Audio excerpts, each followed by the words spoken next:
Hi, I'm Zaishmeen and dear students, in this video we will discuss different types of verbs. Let's start.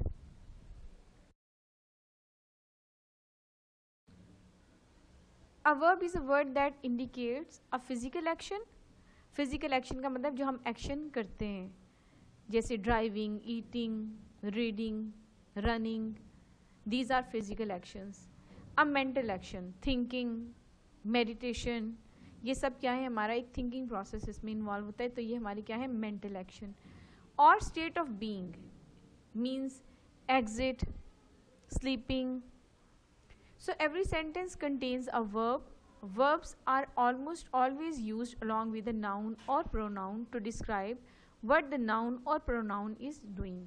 ये हमें बताता है, जो verb है वो हमें बताता है कि जो हमारा सब्जेक्ट है, जो हमारा डूअर है, वो क्या कर रहा है.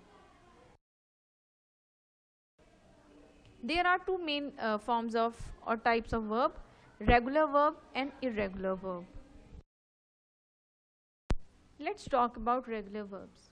Regular verbs are verbs whose simple past and past participle are formed by adding the suffix ed. उसमें हम क्या करते हैं, जो हमारी बेसिक हमारी जो वर्ब है, जो हमारी फर्स्ट फॉर्म ऑफ वर्ब होती है, उसके साथ हम ed का एडिशन करते हैं. जैसे वॉक है, हमारी जो फर्स्ट फॉर्म ऑफ वर्ब है, तो उसके साथ हम ed का एडिशन किया तो वो हमारी वॉक्ड बन गया. Walk, walked, walked. Jump, jumped, jumped. Play, played, played. Watch, watched, watched. So इसमें एक पैटर्न है जो हमारी रेगुलर वर्ब्स होती हैं. इसकी हम एग्जांपल्स देखते हैं. I had already completed my project verb. So work. So हमारी जो मेन वर्ब थी वो हमारी कौन सी थी, कंप्लीट, और उसके साथ हमने ed जो है वो ऐड किया, तो ये हमारी कौन सी बन गई, regular verb. I worked here as a part time job to earn extra money for education. He learn martial arts in his childhood. I asked for permission from my mother to go swimming with friends. She moved her scooter to give a path for my car to park. So these are the examples of regular verbs. Now we will talk about irregular verbs. अच्छा, हमने देखा कि जो हमारी regular verbs हैं उसमें एक pattern पाया जाता है. जैसे आपकी फर्स्ट फॉर्म जो है उसके साथ जब हम जो हमारी सेकंड फॉर्म है, जो थर्ड फॉर्म है, उसमें हम ed का एडिशन करते हैं, उसमें एक पैटर्न है ed के साथ. लेकिन जो इरेगुलर वर्ब्स हैं, they don't follow that pattern, and there are 3 types of irregular verbs. पहला, verbs in which all the 3 forms are the same.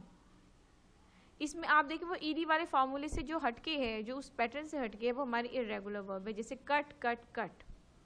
इसमें हमारी क्या है, 3 forms of verbs are the same.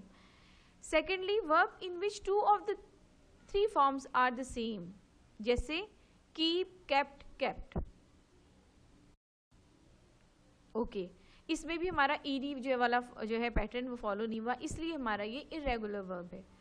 Verbs in which all 3 forms are different, जैसे go, went, gone, या हम कह सकते हैं write, wrote, written.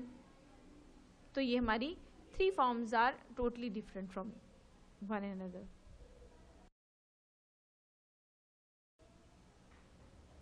Examples of irregular verb: we ate pizza quickly. I drank some cola. She got a watch for my birthday. He swam in the ocean. The child dug a hole at the beach. The dog hid the bone in the garden. Now we will see some sentences of transitive verb. A verb is transitive when the action of the verb passes from the subject to the direct object. अच्छा, अगर हम sentences का structure देखें तो we can see a subject. Mostly we find a subject, a verb and an object. जैसे ये नीचे example है, उसमें है we enjoyed the concert. So we क्या है, हमारा सब्जेक्ट. इंजॉयड क्या है, हमारी वर्ब, और the concert is our object. I open the door. I क्या है, subject. Open verb, and the door क्या है, हमारा object. So we can see this is an example of transitive verb. इसमें हमारे पास सब्जेक्ट और ऑब्जेक्ट दोनों बहुत क्लियर हैं. We can see that the action passes from subject to object.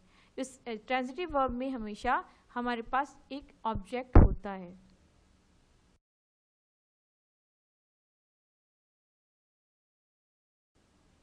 Intransitive verb. Intransitive verbs cannot have a direct object after them. जो हमारे intransitive verb होती हैं उसमें हमारे पास जो ऑब्जेक्ट है वो नहीं होता, उसमें हमारे पास सिर्फ सब्जेक्ट होता है और हमारे verb होती है. The subject is doing the action of the verb and nothing receives the action. An intransitive verb does not pass the action to an object. So we can see the example. He arrived. The baby smiled. तो इसमें क्या है, he is our subject और arrived is our verb, but we cannot see the object. He arrived, so and the sentence complete.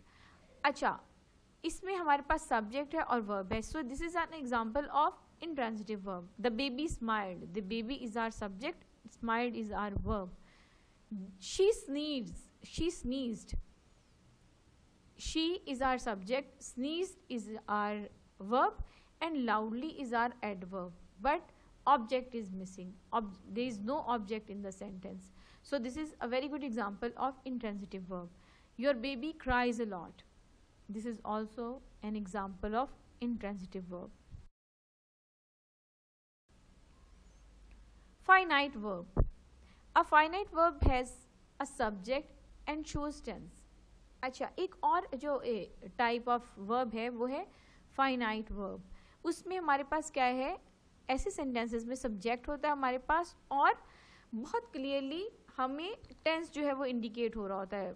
It finite verb shows the tense of the sentence. The main verb in every sentence is a finite verb. और जो हमारी जो main verbs होती हैं वो हमारी mostly जो होती है वो हमारी फाइनाइट वर्ब की एग्जाम्पल है. For example, the criminal ran away. The criminal is our subject. Ran. It's our finite verb. Ran.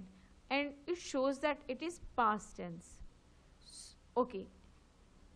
Infinitive verb. An infinitive is a verb which has to before it. It shows infinite action when is used at the beginning of the sentence. For example, to see is to believe. To be weak is miserable. So जब हमारी verb से पहले जो है वो to लग जाता है, हम उससे पहले to का इस्तेमाल करते हैं, यूज़ करते हैं उसको. So that is our infinitive verb. Auxiliary verbs. अच्छा, auxiliary verbs को हम helping verb भी बोलते हैं. Basically they support the main verb. They have the main verb to describe action. That action happened in the past or is happening in the present or will happen in the future. So what is the basic role of auxiliary verb or helping verb? कि वो हमारा जो sentence का tense होता है उसको determine करते हैं, उसको बताते हैं कि जो एक्शन है वो अभी प्रेजेंटली हो रहा है, या पास्ट में हुआ था या फ्यूचर में होगा. सो प्रेजेंट में हम यूज़ करते हैं am, are, is, are, am का हम यूज़ करते हैं. पास्ट में हम लोग वॉज, वर का यूज़ करते हैं. इस तरह और बहुत से हमारे पास एग्जांपल्स हैं. So these are all the examples of auxiliary verbs और helping verb. Now we will talk about another type of verb which is modal verb. Modal verbs are a subgroup of helping verbs that are used to give a sentence a specific mood. Each modal verb is used differently and they can express concepts such as ability, necessity, possibility और permission. जो हमारे modal verbs हैं ना, वो उनका function क्या होता है कि वो किसी सेंटेंस में ये जब वर्ड यूज होते हैं तो वो हमें हम उससे अंडरस्टैंड करते हैं इन मॉडल वर्ब से कि उस सेंटेंस का मूड क्या है, कि ये वर्ड जो है ये इंडिकेट करते हैं कि क्या ये जो है जो सेंटेंस बोला जा रहा है ये पॉसिबिलिटी के लिए है, एबिलिटी के लिए है, सर्टेनिटी के लिए है, या वर्ड ये जो है ये जो मॉडल वर्ब्स हैं ये प्रोबेबिलिटी को शो कराते हैं, परमिशन को, ऑब्लिगेशन को और या पास्ट हैबिट्स को इंडिकेट करते हैं. For example can, could, may, might और would. These modal verbs shows possibility. Can, will, could, would. These modal verbs indicate ability. Must, will, shall. These modal verbs indicate certainty. Might, should ought. These modal verbs show or indicate probability कि किसी चीज़ का इम्कान उसको show कराते हैं. Can, could, may. These modal verbs show they indicate permission. Should, must, need, ought to. These modal verbs indicate obligation or duty. Used to. This modal verb is used to indicate a past habit कि कोई हमारी habit जो है that was in the past, कोई काम हम habitually करते थे in the past. For example, may I come in? So here in this sentence, may shows permission, that somebody is asking for permission. अच्छा, अक्सर स्टूडेंट्स जो होते हैं उनको मैंने नोटिस किया, वो क्या कहते हैं can I come in. So which is incorrect. Can shows your ability. We have legs, so we can move. We have eyes, so we can see.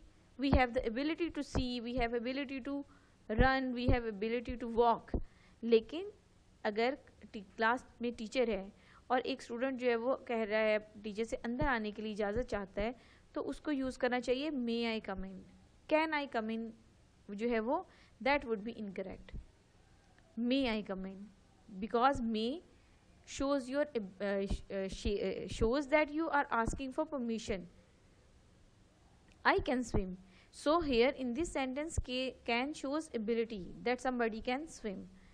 You should keep your promise.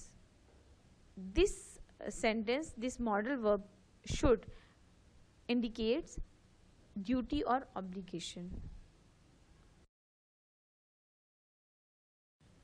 Thanks for watching. Please like and share, and don't forget to subscribe my channel.